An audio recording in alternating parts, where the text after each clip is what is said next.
Hey, welcome back to Open to Truth, a podcast all about exploring big ideas and discovering truth together. My name's Tony, and Clint and I were stoked to have our conversation this week with Dr. Nevin Climenhaga. He's a senior research fellow at the Australian Catholic University, which is like the equivalent of a tenured professor here in the States.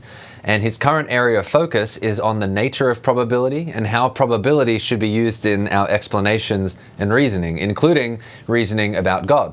So we had a lot of fun with this conversation. I think you'll probably enjoy some of the brain teasers and thought experiments that Nevin tricks us with.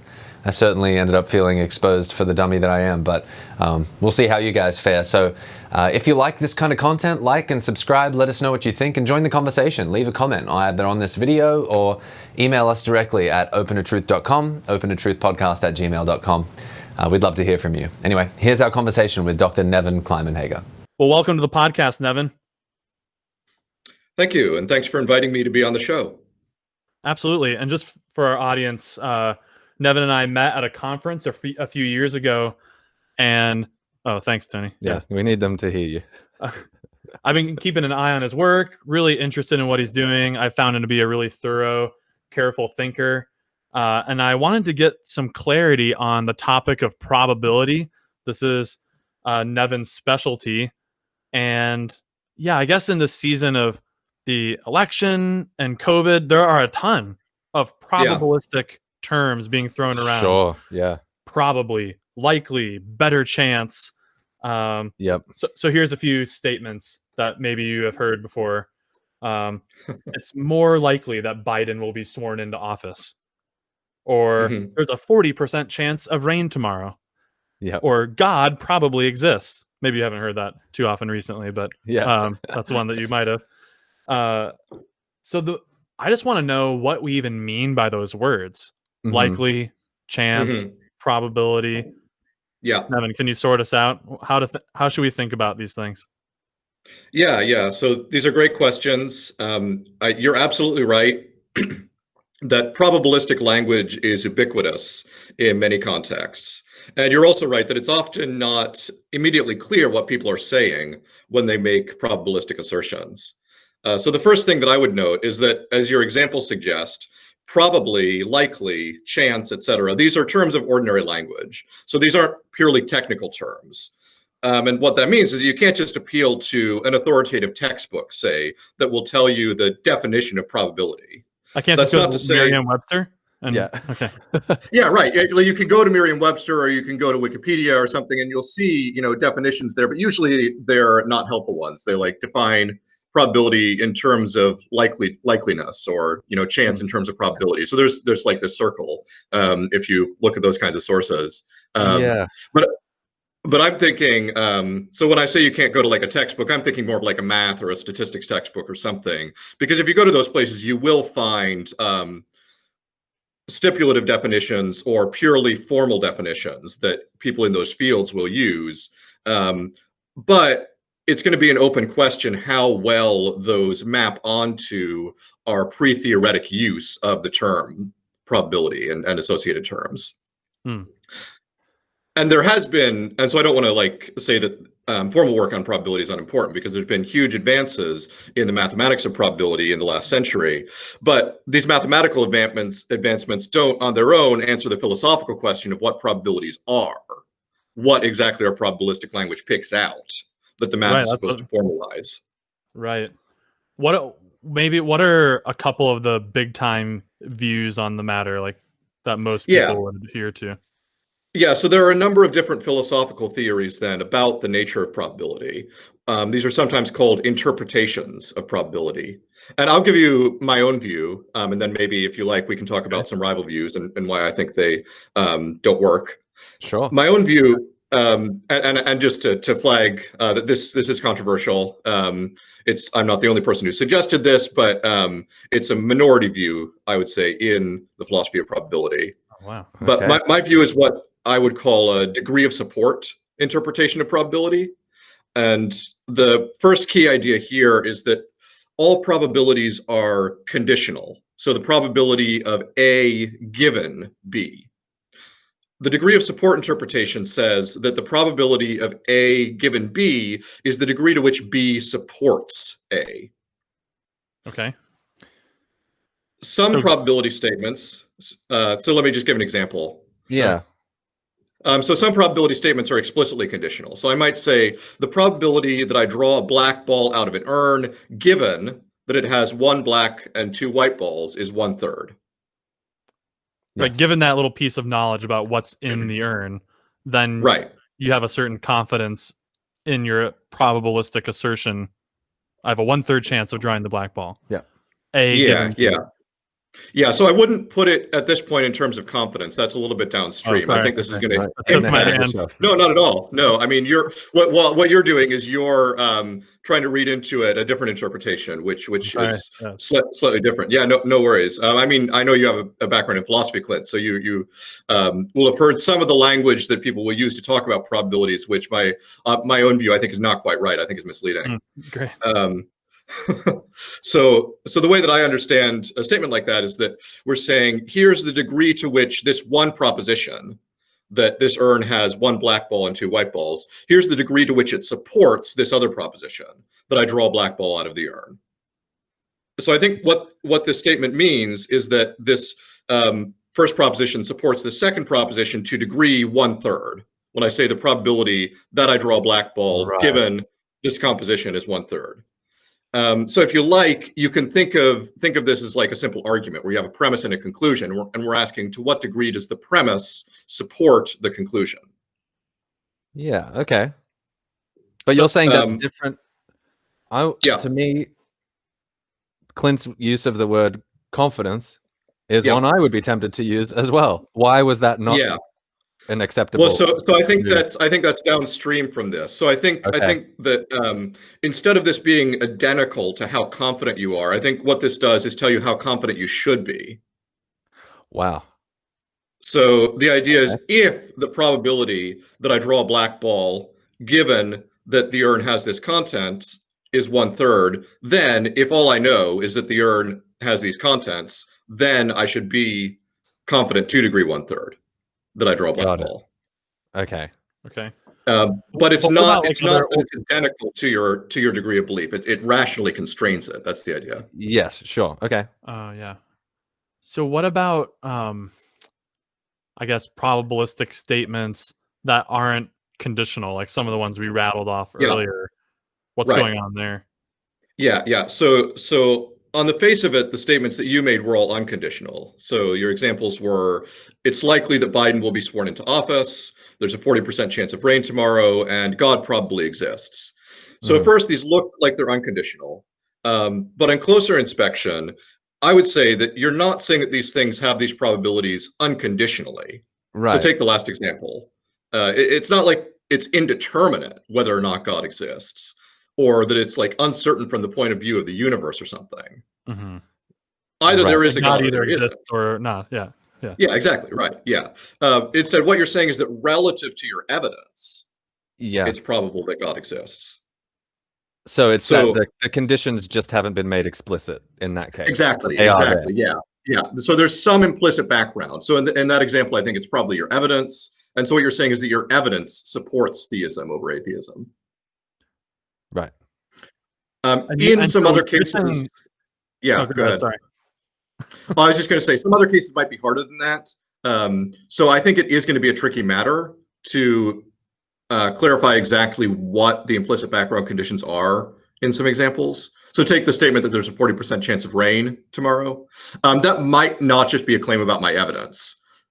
If the only thing I know relevant to tomorrow's weather is that it tends to rain on average 1 out of 10 days out of the year here in Melbourne, where I am, if I don't know what yesterday's weather was, or what the barometric pressure is, or what the Weather Channel says, I might not say that the chance of rain is 10%, even if that's how strongly my own evidence supports the hypothesis of rain.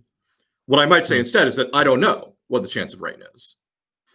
And that suggests that some claims about chances are claims about probabilities relative to some fuller set of information.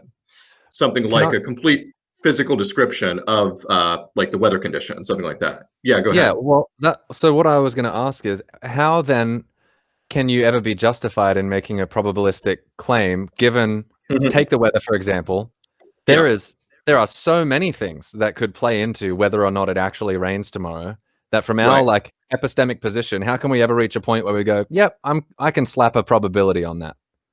Yeah. Yeah. So good question. I think you need to do two things. The first thing you need to do is to make the background conditions explicit. So are we talking about probability relative to your evidence? Are we talking about probability relative to something narrower or something broader? And it's when we're talking about probabilities relative to something broader, like relative to the total physical conditions in the past or right now, for example, that's where our claims about probabilities are themselves going to be uncertain. Because we don't know what all the physical conditions are, right? We don't know what the complete weather conditions are on Earth right now. It's an extremely complicated system. And so you get kind of a higher order thing where you're going to be making these claims about the chances of rain tomorrow. That itself is going to be a probabilistic statement. You only can know that it's probable to some degree that this is what the chances relative to the total physical state of the system right now are. Does that make sense? And yeah, that does make sense. I'm wondering, is that that's pretty clear in the example of weather.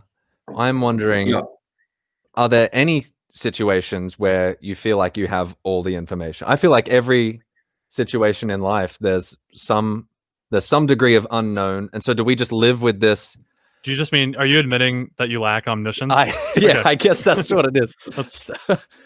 How courageous of you. Yeah, so I'm just wondering if baked into probability theory, I guess, is sort of this understanding of our epistemic limitations. And I guess, oh man, as we're talking about this, part of me is like, I know I introduced the word confidence, and maybe like that was probably too soon. But I'm worried that we're talking too much about knowledge. Like regardless of my evidence or my reasons for thinking it, aren't there probabilistic truths? I don't know, in the same way that there are these, if mathematical claims are abstract objects or something that are really out there, are there really some probabilistic truths of the world that just their truth makers are independent of anything? They're mind independently true. Is that crazy? Yeah, I think that's how all probabilistic claims are. Oh goodness! Wow. So these probabilistic support relations, I think that they're true independently of what anybody thinks. I think they're necessarily true. So to go back to and then I'll come back to your question, Tony. Oh, wow. But to go back to the simple example, the toy example I started with, the probability that I draw a black ball out of this urn, given that it has one black ball and two white balls, is 1/3. Well, I think that's an a priori claim. It's like 2 + 2 = 4. As soon as you understand the propositions involved, you can see that that proposition is true. And it's not dependent on my actual degrees of confidence or on whether I actually have an urn or any of those other questions, right? It's a claim that's necessarily true. It's just this quasi-logical relation between these propositions. Yeah. Oh, gotcha. Okay. Yeah. So it's independent of whether you know what's in the urn. Yeah. Just that there is these things in the urn. Exactly. Yeah. And to bring this then back to Tony's question, like, well, in real life cases, isn't it all just immensely complicated? So we really can never know what the probabilities are. There are two kinds of difficulties that can come in. The one is that we don't necessarily know what the background conditions are that the probability is conditional on. And the weather example was like that. The other difficulty is that even if we say, oh, it's conditional on my evidence, right? Well, even there, my evidence is immensely complicated. And so even if I could spell it out, even if I know, well, okay, here's my evidence, I'm going to elucidate it all for you, blah, blah, blah, then to try to figure out the probability conditional on that, it's going to be immensely more complicated than that simple drawing a ball out of an urn example I just gave you. And we might then try to use rules of probability like Bayes' theorem, which Clint will be familiar with, comes up a lot in discussions of probability and philosophy of religion. So we'll try to use those rules of probability to get a grip on what these probabilities are, try to break them down into simpler ones that we can more easily see the value of. But it's going to be a complicated procedure, and we probably won't be able to arrive at certainty of here's exactly what the probability is. We might instead have to settle for like, well, I think it's approximately this, or it's something around here. So we start with like the ideal cases, in philosophy, these like really simple cases where I've just got this one thing as evidence and I know exactly how much it supports this proposition. Then we try to move that into real life cases, into interesting cases, and there's going to be a certain degree of fuzziness there, a certain degree of heuristic reasoning that goes on. Mm-hmm. So one thing we like to do on this podcast too is kind of smash the pre-theoretic notion. Someone might be listening like, I know all there is to know about probability. And I think you've come armed with some thought experiments to dash those hopes, perhaps. Oh, great. Tony, can you cue our little thought experiment bubble heading, sound? Heading to the lab. We're heading to the lab. To go do a thought experiment. Okay. Brilliant. What's the experiment you've got for us? All right. So there are a ton of great probability thought experiments and brain teasers. The mathematics of probability can often be counterintuitive. So I'm going to give you a classic problem that illustrates this. You may have heard it before. Is this going to expose me to be very? Is this going to show how dumb I am on public broadcast? Well, I hope, Tony, that you haven't heard it before. Great. I hope you haven't heard it before, so you can give me your untutored intuitions. Good. Okay, I will. All right. So I'm going to describe a person for you, Linda, and then I want you to tell me which of two propositions is more probable given my description. All right. So here's the description. Linda is 31 years old, single, outspoken, and very bright. She majored in philosophy. As a student, she was deeply concerned with issues of discrimination and social justice.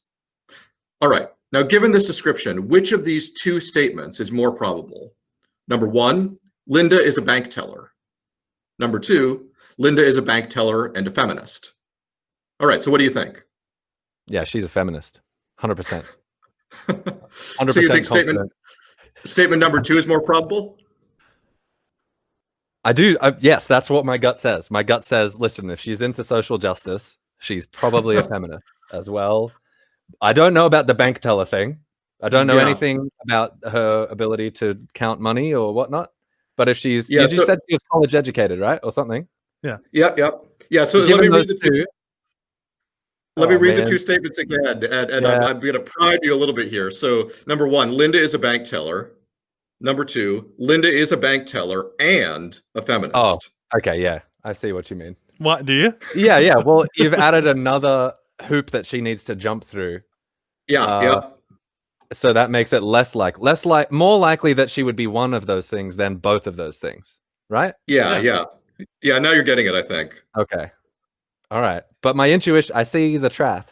So what? Your gut was to say, oh, that second one, that sounds like Linda. Yeah. It does sound like Linda.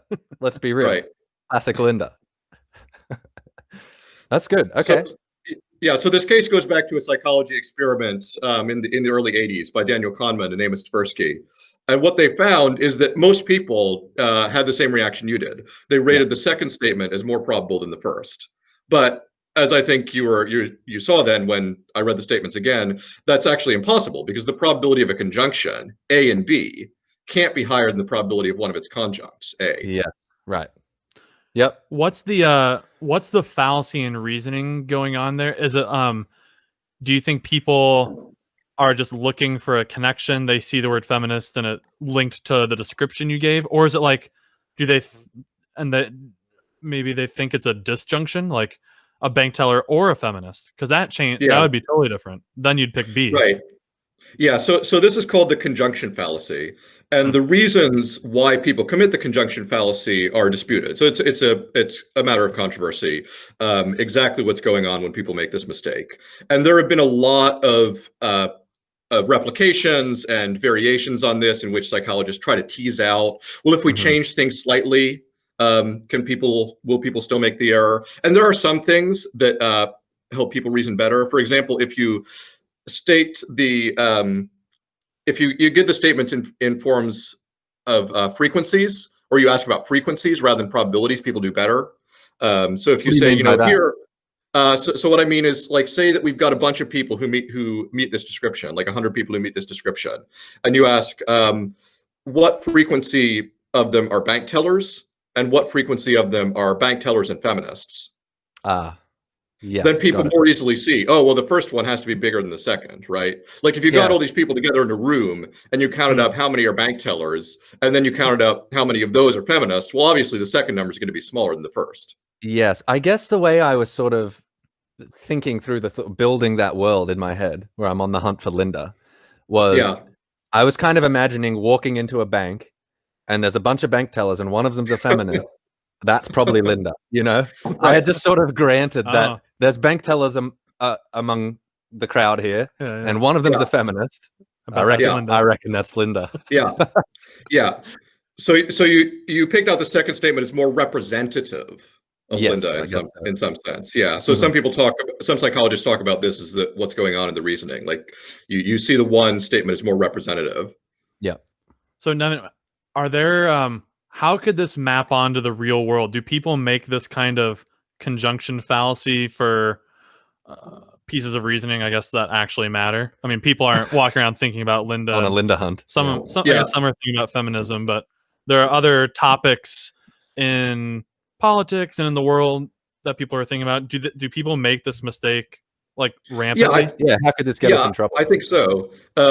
I think that often the way that, say, something is described in a news report, for example, or when you're thinking about some future event, and you might be primed by the way in which it's described to think of it as more or less likely. So let me give you another example of another experiment Kamen and Tversky did, which is interesting because it wasn't done on just ordinary schmucks, but on professional forecasters, people who were like paid money to predict what was going to happen in the future. Wow, and they get it wrong. I'm definitely going to get it wrong.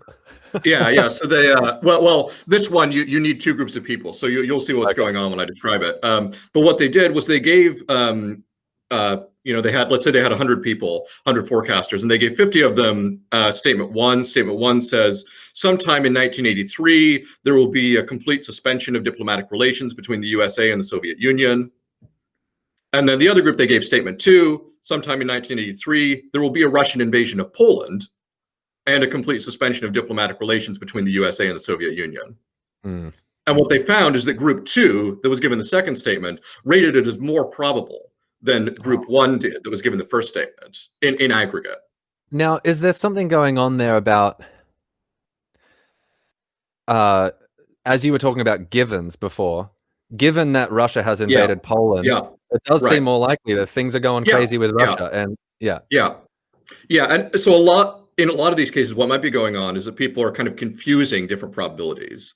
So what you just suggested, Tony, is that maybe these people were confusing the probability of the conjunction with the probability of the second conjunct given the first conjunct. So they were confusing the probability. Exactly. That's exactly how you would have put it, right? Yeah, exactly. They were confusing the probability of a Russian invasion of Poland and a breakdown of diplomatic relations between the USA and Russia with the probability of a breakdown in diplomatic relations given an invasion. Yes, that's right. So to give like a contemporary example, so suppose that you were asking somebody, what's the probability that Biden will not be inaugurated president? Or you ask them, what's the probability that one of Trump's cases will win, like one of these court cases will win, and Biden won't be inaugurated president? You'll probably get a higher probability. People will probably give a higher probability to the second than to the first, because the second will get them thinking. The given thing. Oh man. Yeah. The second one will get them thinking, oh, maybe this is something that might happen. Yeah. Okay, so a couple years ago, you posted a thought experiment on Facebook for us philosophy nerds, and this thing genuinely caused me to lose a bit of sleep. Oh wow. I really wrestled with it. I didn't like it at all. Okay. And I'd like you to share it with our audience. You'll do far more justice and explanation than I would. And I think you know what I refer to. Yeah. So this thought experiment. Excuse me. A bit of water went down the wrong pipe here. So this thought experiment is in decision theory. So decision theory is a branch of philosophy that tries to combine considerations of probability with considerations of expected utility or expected value, and use that to tell you what's rational to do in a given situation. Seems helpful. Yep. Yeah. No, this particular thought experiment, which I came up with, it's a fun thought experiment in philosophy, but it's one of these where it's not actually going to be helpful in real life because the conditions are science fiction. But so the question was this: suppose that you have a crystal ball that infallibly, it has a video feed of your front porch tomorrow morning. So it tells you what your front porch is going to look like tomorrow. All right. Now, there's something going on in your neighborhood. There's a burglar who has been burgling houses in your city, and he's going to come to your neighborhood tonight. He's going to pick a house at random to burgle. Let's say there are 100 houses in your neighborhood. He's going to roll a 100-sided die, and then that'll tell him which house he's going to break into. He's brave. Yeah. Now, this burglar is extremely effective. Nobody is able to stop him or even able to see him. There's a rumor he like knocks people out with some high-tech, gas or something, and then is out before they've even seen him. You never see him come or go. Yeah. So there's nothing you can do. There's no way that if he's going to target your house, there's nothing you can do. It's it's a done deal. Yep. All right. So you say, oh, well, I'm going to look into my crystal ball. I wonder, is he going to target my house? So you look into your crystal ball, and to your dismay, your door is knocked down. And it's showing me what will be tomorrow morning. Exactly. Yeah. Tomorrow morning, your door is going to be knocked down. So there's nothing you can do to stop the burglar, but there is one thing you could do. You could go outside and knock down the door yourself. So if you do that, now you've got a good explanation for why your door's knocked down. It probably wasn't the burglar. It was probably, oh, I just went out and knocked down my door. So the question is, should you go out and knock down your door? Isn't that disturbing? Yeah. Do you feel like you need to take a break real quick and go knock down anything? It's broken my brain a little bit. The weird issues of... Because certainly, like, it seems preposterous that I need to go kick my door in. To prevent the burglar. Yeah, because that rolling of the die that he's going to use is totally independent of my foot. I worry that even if I did break down the door, he just has a clean entry. He rolled my house, and now I have a broken door and a broken foot. If we're saying the crystal ball is infallible, and you don't kick that door down, something is going to happen tonight that knocks the door down, mate. So do you want to be the one who knocks it down, or do you want to allow the universe to knock it down for you? This is what caused me strife. I'm kicking that door down. If I look into the crystal, you maniac. I'm going to self-sabotage. I'm kicking that door. I'm not letting someone else do it. Is that a self-fulfilling prophecy at this point? Yeah, there's something really strange going on. I'd rather give up the coherence of infallibility of the crystal ball than anything else. Yeah, at this point. I think that there's a potential for a great science fiction novel or short story here. Yeah, like where you get like self-fulfilling prophecies based on you got some technology that does this for you, and the company uses it to manipulate people into doing things they want or something. Yeah, he's slowly going insane, destroying your home. Yeah, smashing mugs, kicking doors down. So what's the answer? Is there an answer to this riddle? Or I would you would not. What are you actually going to do here? I want to know. No, I'm not. No, you're going to sit there. Who knows what happened? But I don't. Something terrible is going to happen to you then. So. In this case, if it really is 1 out of 100 for the burglar, then it probably was the burglar that did it. Yeah, I don't know. I don't. Yeah. Well, there goes your TV and all your valuables, mate, because you were too stubborn to kick down your door. That can't be how it works. I refuse. Nevin, help us. We're drowning. I'm inclined to agree with you, Clint. But I don't think it's obvious. It's a very confusing puzzle because it brings to a fore like a clash between intuitions that don't clash in more ordinary cases. Like there's this breakdown between what the probability of the burglar having, or what the probability that the burglar will break into your house is, given what you do. There's a clash between that and what you can influence by your actions. Like when you break down the door, you're not going to cause the burglar to go somewhere else, right? That we know that's not a matter of just mere opinion. Yeah, that's built into the thought experiment. Yes. And so there's these two things come apart. Like, what's the probability of the outcome given my action, and what can my action influence the outcome? Those two things come apart in this thought experiment. Yeah, or I think how you put it, or someone who commented on that Facebook thread long ago just brought up the term explanatory power, and it would do a lot of, it would balm my soul a little bit to kick down the door, because it would provide clean explanatory power in a way for why my ball probably showed that. Yeah. I guess my concern was not your belongings. Well, not necessarily that it might be the burglar who does it, but something's doing it. My door will get kicked down. Might as well be and me. if it's not the burglar, it could be something way worse. So I'm going to do it. Okay. It's bizarre. That's great. Thank you for that mental workout. Now, slightly less fantastic, but more common, I would say. We've had a little bit of pushback from me over here on the logic of the gambler's fallacy.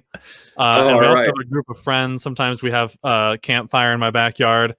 Some consternation from others on the logic of this. I don't like it. They are adamant that, and just real quick for our audience, so gambler's fallacy, you're flipping a fair coin, two-sided coin, and let's say you flipped it 4 times in a row, it's been heads. There's a... No, let's make it more. You flipped it 400 times and it's heads. Sure.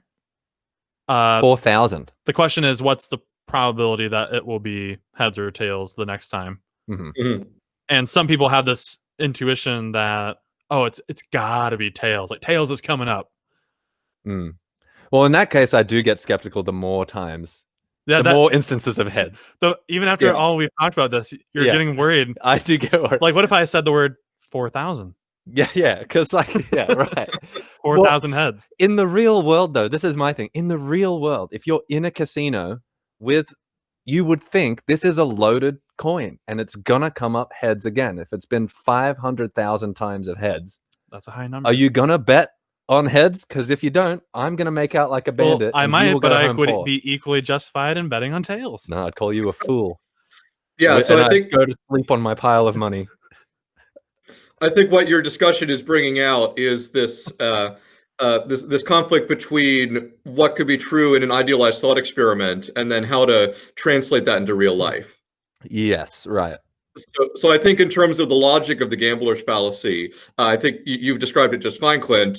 What's the gambler's fallacy is supposed to be a case where you have probabilistically independent events, like you're flipping a fair coin, and you think that because you've had a run of a particular outcome, like 400 heads in a row, this makes that outcome less likely in future trials. Very succinct explanation. Yeah, he's done this once or twice.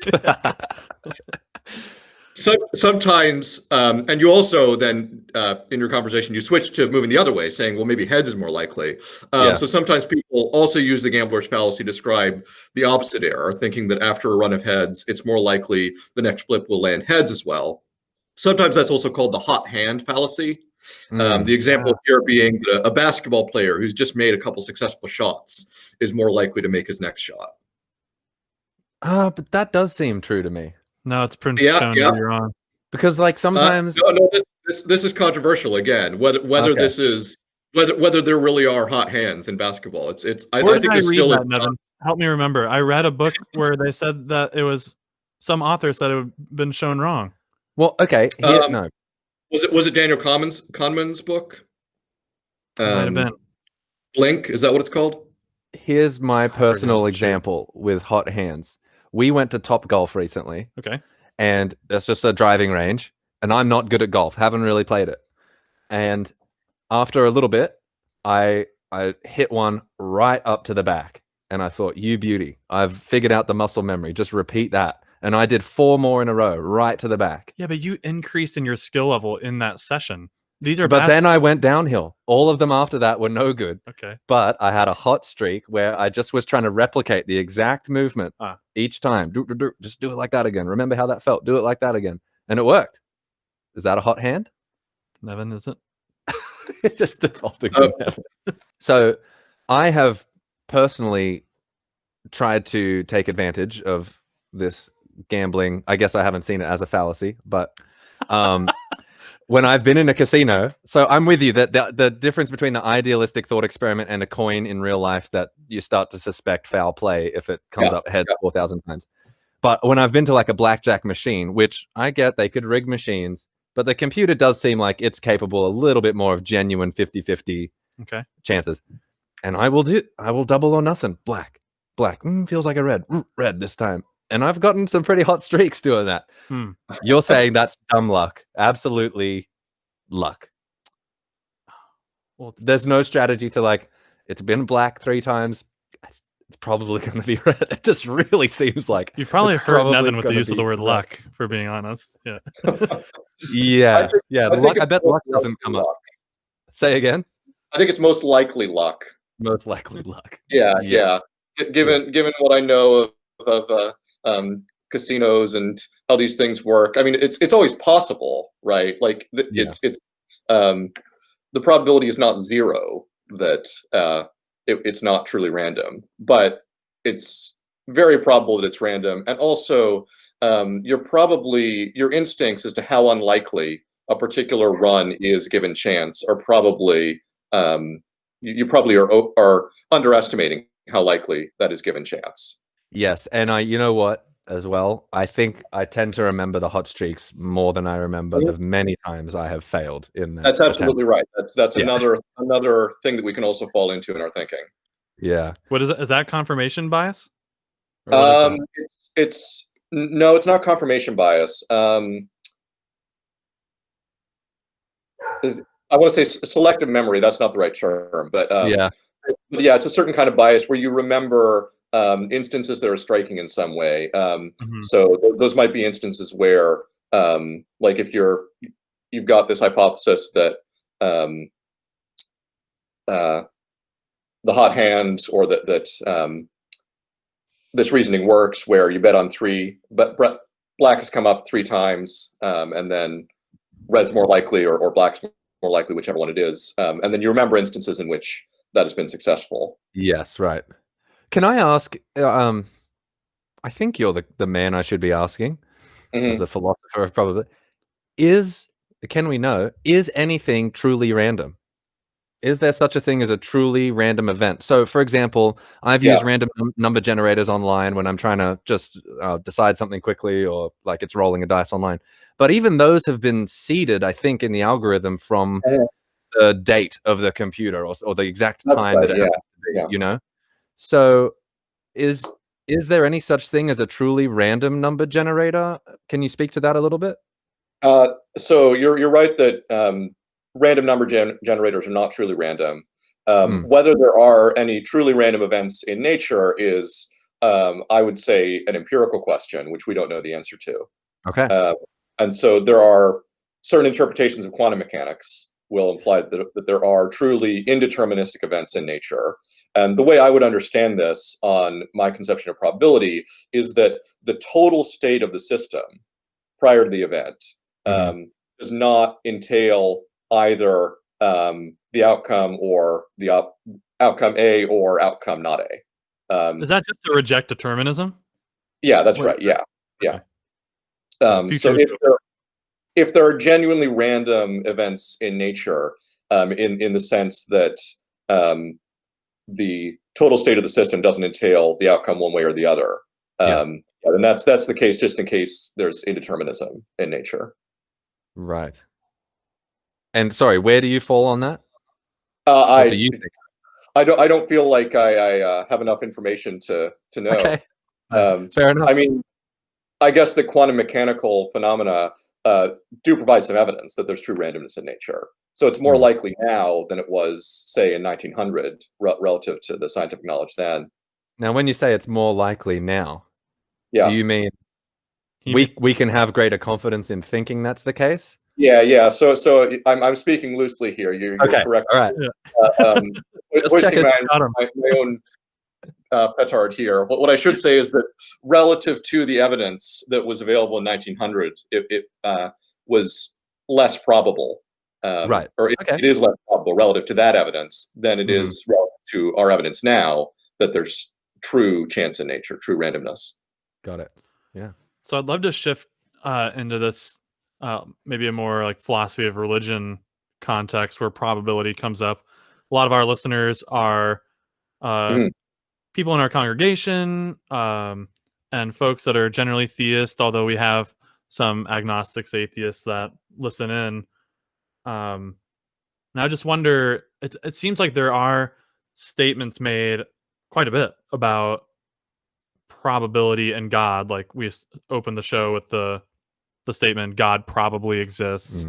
I've even read some philosophy papers where people will give like percentages to this stuff, like 51% likely. Oh my gosh. Oh yeah, or that Jesus rose from the dead. There's this whole probability calculus. Yeah, credence level. Or yeah. Wild. So could you just kind of embark on this path for us and like relating these two fields of phil religion and just thinking about God's existence and probability and maybe how to think well in this area? Yeah, absolutely. So I would say to start, so I think that it's a great thing to apply probability to philosophy of religion. I think it can really help us think clearly about reasoning about theism. And the first thing I would say is that what doing this does, what bringing probability into the conversation does, is it helps us see that our confidence doesn't have to be all or nothing. So the first thing we can say is we can recognize that both theism and atheism might be true. And we can acknowledge it's not 100% certain that God exists, but still, if we're theists, we can still hold that on balance, the evidence supports, or even strongly supports, God's existing. And that in virtue of it, it's rational for us to believe or accept or have faith that God exists. We don't hold ourselves to a standard of epistemic certainty in anything else in our lives. So we're willing to move to take a job or walk to the grocery store, recognizing that we can't be 100% certain that the job will be worth it, that we won't get hit by a car on the way to the store, right? All we require is a reasonable level of confidence. And I think the same is true for faith in God. We don't need to be 100% certain that God exists, or if we're Christians, that Jesus rose from the dead, etc., to be confident enough in these claims to act on them and live as if they're true. And to be justified rationally in doing so. Yeah, that's right. To rationally act on them and stake our lives on them. Okay. Certainty is a high bar. Yeah. There are very few things I am certain about, you know? Yeah. Can you name a few? I think of a priori things like mathematics. 2 plus 2 being 4. The fact that I am conscious. That seems like indisputable to me at the moment. Sure. Actually, maybe more than anything else. That's the most indisputable Even more than thing. the math. Yeah. Okay. I would sooner hesitate on the math than I would hesitate that I am aware right now. Fair enough. I'll allow it. Yeah. But that's like it. It's a pretty short list, I think. Yeah. But your point, Nevin, I mean, I could go on Facebook right now and I bet it would take me less than 5 minutes to find people with a comment like, well, God 100% exists. Right. Oh, You're totally wrong. Yeah. Like, well, I mean, you're right in that like God either exists or doesn't. So like if he exists, he 100% exists. It is binary. You can't like 60% exist unless you're halfway through Back to the Future. But yeah, applying certainty seems like a mistake. But in any case, I guess then, so yeah, let's say I find myself in the position of not having certainty. Right. How then should I? Well, we don't need to go totally afield into like natural theology and all the ins and outs of the arguments. But for someone who would like to claim God probably exists, what are they saying exactly by that? Just to apply your theory to it. When I think of the word probably, I don't think 51%. And then maybe that's just my layman's understanding. I think. What's your range? It's at least 70%. Okay. Probably. You know? Thanks. Yeah. Sorry. I don't know if that's helpful. You go ahead. Yeah. So that's a different question is when you say probably, how probable do you mean? What do we mean?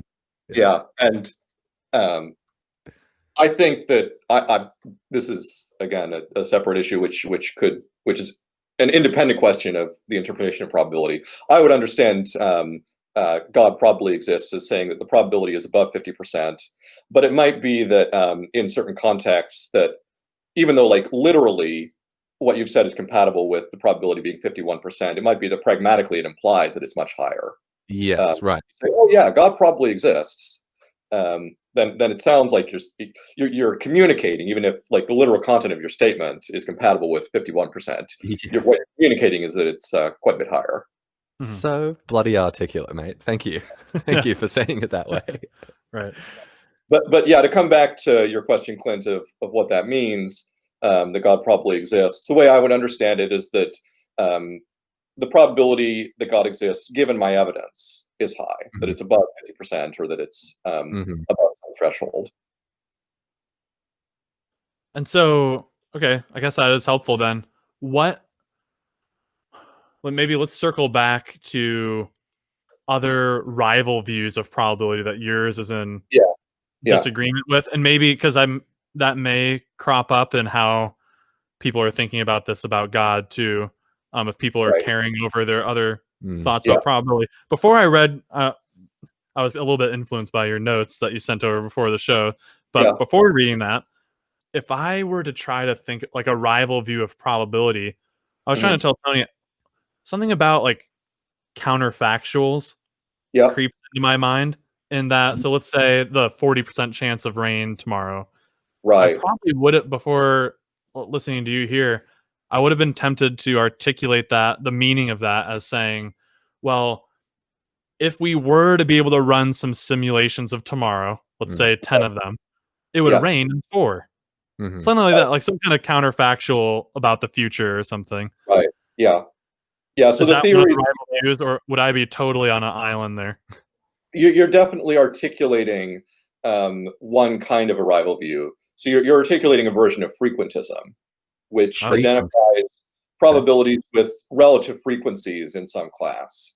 So to start with a simple example and then come to yours. So the simple example of tossing a coin, you might say, to say that the probability that the coin lands heads is 50% is to say that the frequency with which it lands heads is 50%. It lands heads in half the tosses. Yes. Now, as soon as you say that, then you have to say, well, wait, like half of what tosses? Are we talking about like actual tosses of the coin? Infinite number of tosses? What's that? Or an infinite number of tosses? Yeah. Maybe I just toss it once, right? Well, then it lands heads or it doesn't. So the probability is 1 or 0, right? Maybe I toss it 3 times. Well, then it can't be 50%. So you end up having to say, oh, if you were to toss it an infinite number of times, then the frequency with which it lands heads would approach 50% as time goes to infinity or something like that.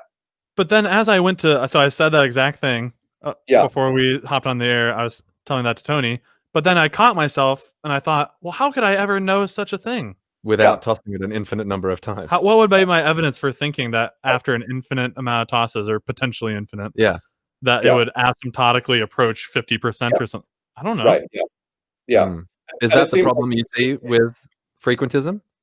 What's that? Is that the main problem or deficiency you see with frequentism?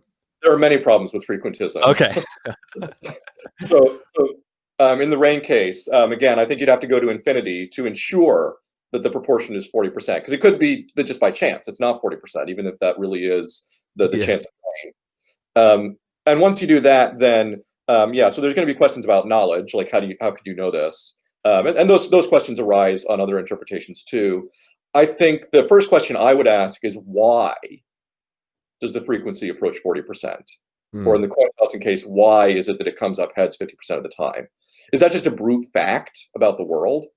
I would say that fact has an explanation. And the explanation is this: given the background conditions, the physical state of the system, those physical conditions support rain or landing heads to 40% or 50%. And once there's a little bit more of a causal story there in terms of probabilities rather than identifying probabilities with frequencies. Okay. Yeah, right. So frequentism's out. What's another big player? So another popular view that's more popular in philosophy, and more popular in philosophy than in other fields where people use probabilities, like statistics, or, well, actually it's statistics maybe, but physics and some other fields, they don't, this interpretation is not as popular. But this is the degree of belief interpretation. So this interpretation identifies probabilities with degrees of confidence. So the idea is, when I say there's a 50% chance that the coin lands heads, or God probably exists, what I'm telling you is how confident I am in those claims. Oh, yeah. Well, that's more a statement about my psychology than anything else, isn't it? It's a subjective interpretation. And what that implies is that if I say God probably exists and you say God probably doesn't exist, that both of our statements could be true, because we're just talking about our degrees of belief, right? Yeah, right. If belief is different from yours, then we're both right. Yeah. Wow. Well, so just to push back a little bit, I'm going to use an annoying philosophy term, but it seems like the words likely and probably have semantic variability, and that like we mean different things when we like. Sometimes I do mean that when I use the word probably. Right. I did mean to communicate my epistemic Mm. position on the matter, but sometimes Right. I don't mean that. I mean to point out like your view, the support or an objective fact of the world. Yeah. Yeah. Are or so I'm tempted to say all of the views have their place in Yeah. how people use ordinary language, but maybe one of them rises to the surface when we're trying to find one that like unifies all the ways we use language into one Right. view. Yeah. So you could absolutely be a pluralist. You could say that the probability can mean many things. And in some contexts, maybe it means degree of support. In other contexts, it means degree of belief. And the difference between that and my own view is going to be pretty small. Like I'm not gonna fight to the death to say no, and it never means degree of belief. Like as long as you'll grant me degrees of support, say that those are real things, then that's fine. That's primarily what I'm interested in talking about. Gotcha. Okay. Well, as we wind down here, can you any like final thoughts on some big no-nos that we should not be doing? Like tell me, help me. Both ourselves and our audience. What are some other big faux pas of probabilistic reasoning that you encounter all the time? Oh gosh, this is such an open-ended question. Yeah, let your mind run wild. Just kind of berate us, if you will. What are ways that we really on a daily basis? Probably.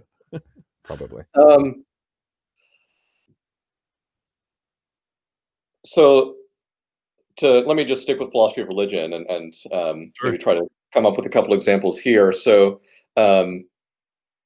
one thing I would say is that so I talked about how probability is important for just having the idea that it's not all or nothing, that this could be a degreed notion.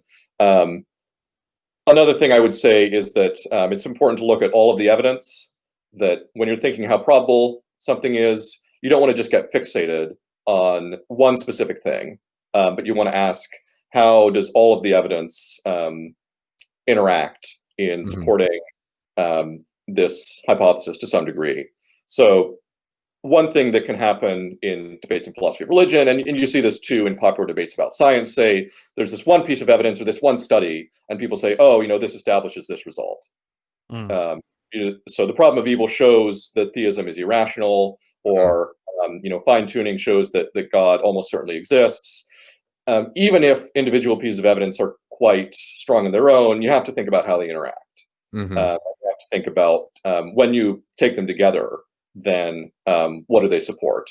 And similarly, like if we're talking about the resurrection, right? And you've got this one piece of evidence for it, and this other piece of evidence for it or against it. You have to think about cumulatively what goes on.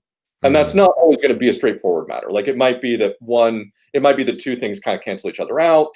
It might be that when you combine them together, that one is much stronger. It can also be another thing that can often happen is that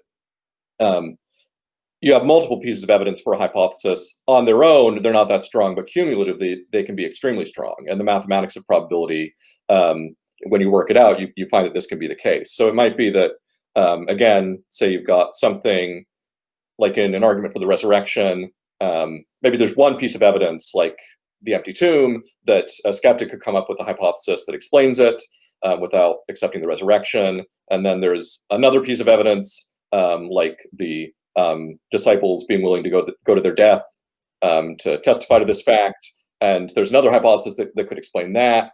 But you can't just take these individually. So it might be that on their own, they only support the resurrection to some degree that's moderate. But there's a rival hypothesis that would explain it equally well, and it's not too implausible. But there might not be a rival hypothesis that explains both of them equally well. And so then, good, yeah. Because if you put the reasons for doubting any one piece, you at least now that I'm just thinking out loud, those would not work together very well, perhaps. Right. Yeah. Whereas Yeah. So, and just to phrase it in your language from your view, it would be like the likelihood that Jesus rose from the dead given the empty tomb. Likelihood that Jesus rose from the dead given the Shroud of Turin, or whatever it is you'd like to bring up. Point to, yeah. Uh-huh. Yeah, that's right. Yeah. So you don't just want to look at the probability that Jesus rose from the dead given the empty tomb or given the disciples' martyrdom. You want to look at the probability given the conjunction of those two things. Yeah. Yeah, that's helpful. And so on for all the evidence. Right. Well, thanks, That's Nevin, awesome. for sharing with us about probability. Yeah, you really bent my mind. Thank you. You caught Thank Tony. you very much. Yeah, thanks for having me on. It's a lot of fun. Of course. I'll be sure to take a picture of Tony's door tomorrow just to make sure It's not kicked down. We'll see what he does overnight here. Yeah. Well, enjoy the rest of your day on the other side of the globe. All right. And thanks for joining us. Yeah, thanks so much for your time, man. Really appreciate it. Thank you. All right. Have a good one, man. Thanks, you too. Bye. Bye-bye.